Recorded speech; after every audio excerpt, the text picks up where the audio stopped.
बादल सा गरजे हम, सावन सा बरसे हम, सूरज सा चमके हम, स्कूल चले हम, स्कूल चले हम।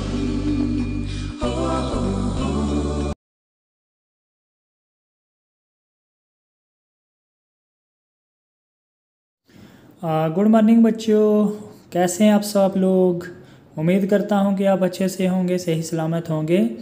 तो कल हमने पढ़ा था सर्वाइविंग इन द प्लेन्स, कि जो प्लांट्स होते हैं वो प्लेन्स के अंदर कैसे सर्वाइव करते हैं।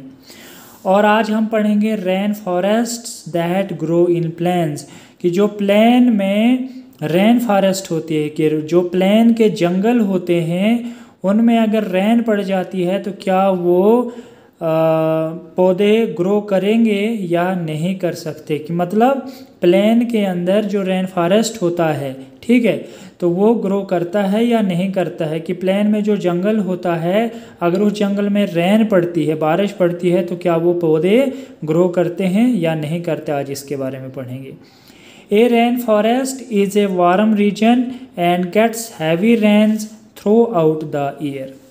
रेन फॉरेस्ट क्या है, एक वार्म एरिया होता है, एक गर्म इलाका होता है, प्लेन, जहाँ पे रेन फॉरेस्ट कहाँ पर होता है, मतलब जो आपके प्लेन्स में जंगल होते हैं, जो प्लेन्स में आपके जंगल होते हैं अगर उनमें बारिश आ जाती है तो वो क्या होते हैं कि जो प्लेन्स में जो आपके जंगल होते हैं वो काफ़ी, उनका जो रीजन या उनका एरिया काफ़ी गर्म होता है। एंड गेट्स हैवी रेन्स, और वहाँ पर उनको ज़्यादा बारिश प्राप्त होती है, मिलती है थ्रू आउट द ईयर, मतलब पूरे साल भर उनको क्या है अच्छे से बारिश वगैरह मिलती है। Rain forest have a thick growth of plants allowing less sunlight to reach the floor of the forest during the day. Rain forest have a thick growth, तो जो फॉरेस्ट जो जंगल में बारिश होती है या जंगल में बारिश होने से उन पौधों की ग्रोथ बहुत ज़्यादा थिक होती है, चौड़ी होती है। उन प्लांट्स की ग्रोथ जो होती है काफ़ी थिक होती है। एंड एलोइंग लेस सनलाइट, और वो सनलाइट उनके बीच में बहुत कम आती है, बहुत कम लेता है वो, मतलब आती नहीं है। जब रेन मतलब फॉरेस्ट होती, मतलब जैसे जंगल में कोई लाइट पड़ती है तो वो बहुत कम पड़ती है, क्योंकि हमारा जंगल जो होता है काफ़ी डेंस होता है। And sunlight to reach the floor of the forest during the day, और वो एक दिन में कभी उन जंगल में कभी दिन में कभी एक लाइट जो सनलाइट है वो बड़ी मुश्किल से पहुंचती है। Therefore, most trees in a rainforest grow very tall, और ज़्यादातर जो दरख्त हैं वो जंगल में बारिश की वजह से काफ़ी ग्रो कर बड़े हो जाते हैं, मतलब उनकी ग्रोथ होती है और काफ़ी टाल हो जाते हैं, बड़े हो जाते हैं। Some plants climb on trees to reach sunlight available at the top, और कुछ पौधे जो होते हैं क्या है, वो दरख्तों के सहारा लेकर, दरख्तों के साथ चढ़कर कहाँ पहुँचते हैं, ऊपर पहुँचते हैं, टॉप पर, और जहाँ उनको सनलाइट अवेलेबल होती है, मतलब सनलाइट, सूरज की रोशनी मिलती है। Plants living in rain forest are adopted to flooding. Plants living in rain forest, तो जो फॉरेस्ट में आपके प्लांट्स रहते हैं तो बारिश की वजह से क्या होता है, वो कुछ फ्लड के ज़रिए गिर जाते हैं या बह जाते हैं, ठीक है, टूट जाते हैं। Most plants have a smooth stem, ज़्यादातर प्लांट्स की बहुत स्मूथ स्टेम होती है, मतलब तना बहुत सॉफ्ट होता है, बहुत स्मूथ होता है।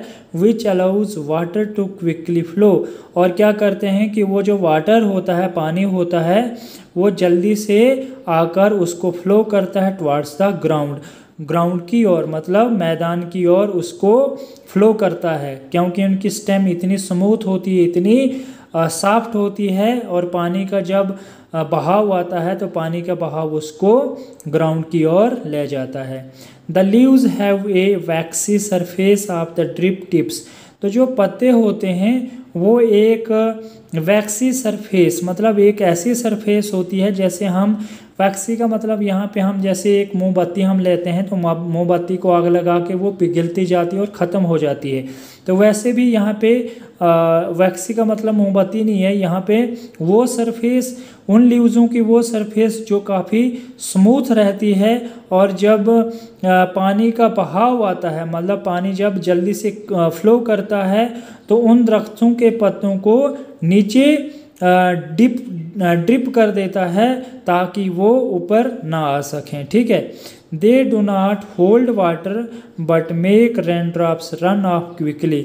और वो पत्ते जो होते हैं वो उस पानी को नहीं एक जगह रख सकते हैं और rain drops run of quickly. और जब बारिश उनके ऊपर पड़ती है, उन पत्तों के ऊपर, तो ड्रॉप्स की रेन के जो ड्रॉप्स होते हैं वो 1 बाय 1 क्विकली नीचे गिरते हैं, क्योंकि पत्ते के अंदर पानी होल्ड नहीं हो सकता है। ठीक है।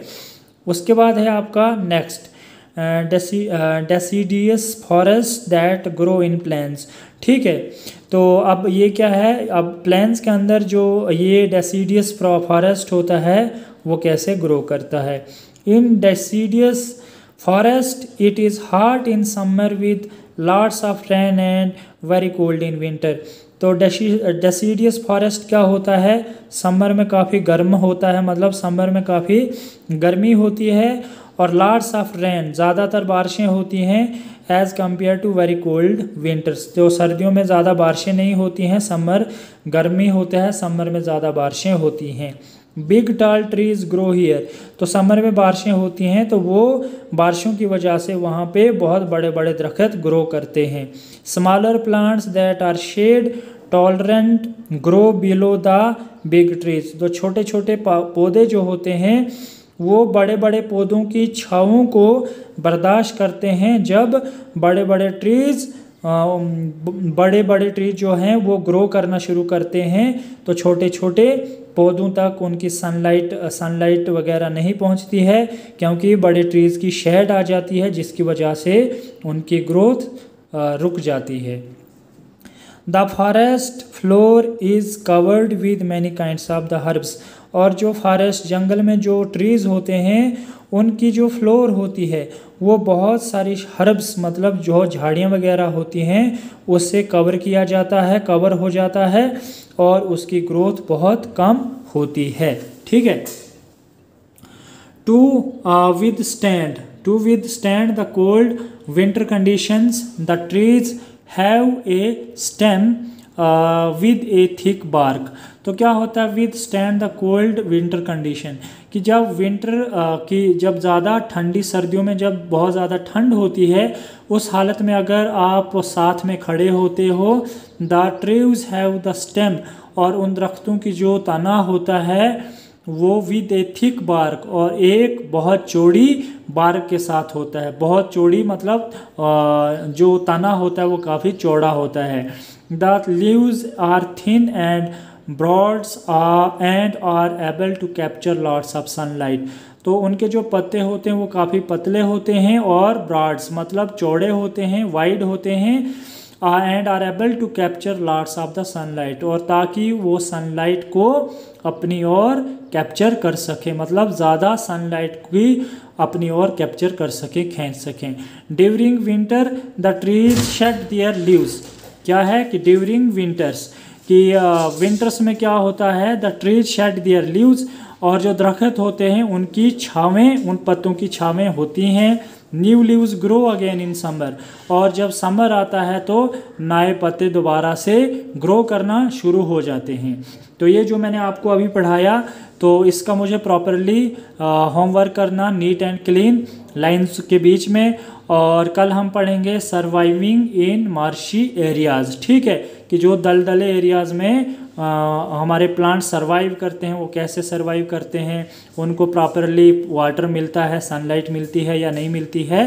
तो कल पढ़ेंगे हम इस टॉपिक के बारे में। आज हम यहाँ तक पढ़ेंगे, और मुझे होमवर्क नीट एंड क्लीन लिखकर मेरे व्हाट्सएप नंबर पर सेंड कर देना। And now till take care yourself. Thank you so much.